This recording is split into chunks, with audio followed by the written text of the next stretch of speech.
রমাদান মাস, এ মাস সম্পর্কে আল্লাহ রাব্বুল আলামিন কোরআনে কারীমের মধ্যে বলেছেন, শাহরু রমাদান, মানে রমাদান মাস, আল্লাযী উনজিলা ফীহিল কোরআন, এটা এমন একটা মাস যেই মাসে আল্লাহ রাব্বুল আলামিন এই মহাগ্রন্থ আল কোরআন নাজিল করেছেন আসমান থেকে।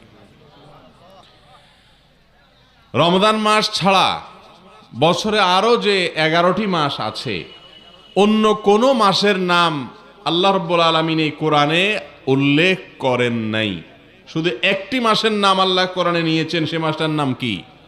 রমজান মাস। সে মাস শুরু হতে যাচ্ছে আর কয়দিন পরেই।